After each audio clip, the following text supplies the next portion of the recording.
Assalamualaikum warahmatullahi wabarakatuh. Saudara sekalian, alhamdulillah semalam kita mendapatkan informasi dari Saudi kurang lebih jam 23 waktu Indonesia bagian Barat. Bertepatan di sana waktu maghrib. Ternyata tim Ru'yat Hilal Saudi telah berhasil melihat hilal bulan baru Zulhijjah. Nah, informasinya yang telah sampai kepada kita ini. Nah, ini informasinya ya. Nah, coba kita perbesar. Nah, ini. Nah, maka diputuskan 19 Juni itu adalah hari pertama Zulhijjah. Maka 9 Zulhijjah puncak haji itu terjadi tanggal 27 Juni 2023. 10 Zulhijjah atau Idul Adha itu terjadi tanggal 28 Juni begitu ya. Nah, tapi pemirsa yang dirahmati Allah, beda halnya dengan Indonesia.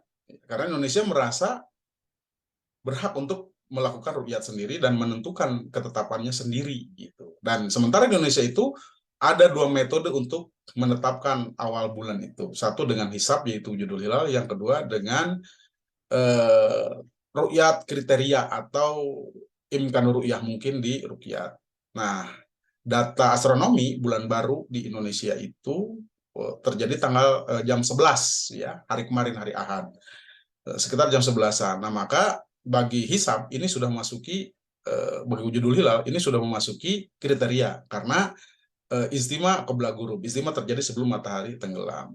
Maka hari ini adalah 1 Zulhijjah bagi yang hisab. Nah, sementara bagi imkan ru'yah karena belum memasuki kriteria karena maghrib ternyata masih di bawah ufuk sehingga kemudian mereka menggenapkan bulan Zulqa'dah. Artinya hari Selasa mereka baru memulai 1 Zulhijjah.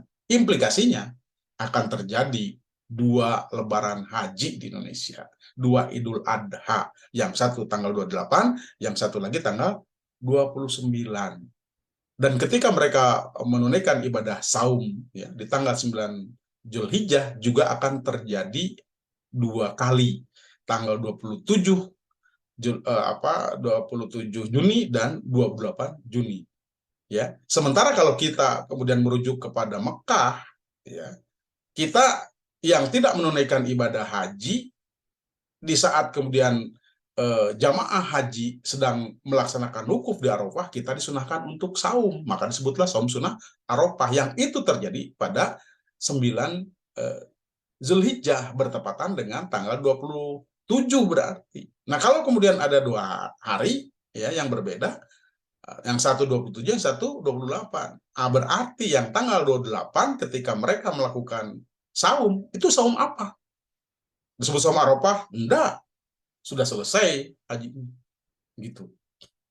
Nah, berarti mereka sedang saum di Idul Adha yang itu diharamkan oleh Allah Subhanahu wa taala. Nah, itulah kenapa saudara sekalian, ibadah itu mesti berlandaskan kepada dalil syar'i. Nah, apa yang dilakukan oleh Indonesia ini, apa landasannya? Ternyata landasannya adalah wilayatul hukmi, batas negara, batas negara hukum, kekuasaan hukum, gitu. Batas-batas hukum, atau dengan kata lain disebut juga dengan nasionalisme.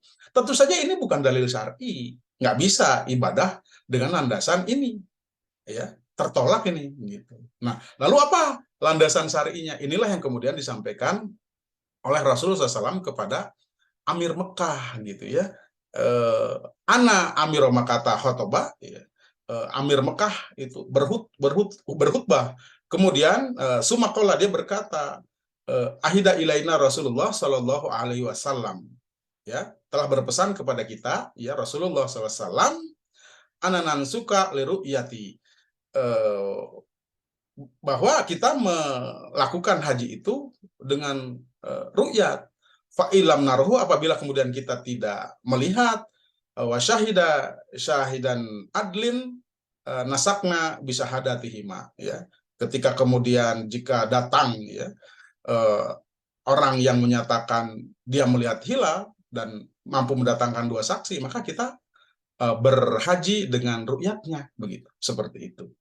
Nah, ini perintah dari Rasulullah SAW. Ya, padahal Rasulullah SAW bisa dengan sendirinya beliau menetapkan karena tentu beliau kepala negara. Waktu itu posisinya sudah di Madinah beliau gitu. Dan Mekah sudah futuh karena ibadah haji ini eh, disyariatkannya itu 2 tahun setelah hijrah. Padahal Rasul berhak memutuskan itu. Tapi Rasul menyerahkan kepada Amir Mekah. Kenapa? Karena memang ibadahnya di Mekah begitu. Lalu bagaimana dengan kita? Kok bisa-bisanya kita menentukan sendiri? Nah, inilah kemudian sekali lagi kita harus berkembali kepada dalil syara. Ini dalilnya begitu ya, sebagai patokan ibadah bagi kita. Insya Allah kalau kita berpatokan kepada dalil syar'i, ya, maka tidak akan jadi masalah. Karena ini adalah ibadah. Ya. Masa ibadah melahirkan masalah? Dia melahirkan masalah ketika apa? Tidak menggunakan, tidak berlandaskan kepada dalil syar'i. Oleh karena itu, saudara sekalian, ya, mari kita kembali melakukan ibadah, termasuk menunaikan ibadah di bulan Zulhijjah ini, ya, dengan landasan dalil syar'i. Mudah-mudahan ada manfaatnya. Terima kasih. Assalamualaikum warahmatullahi wabarakatuh.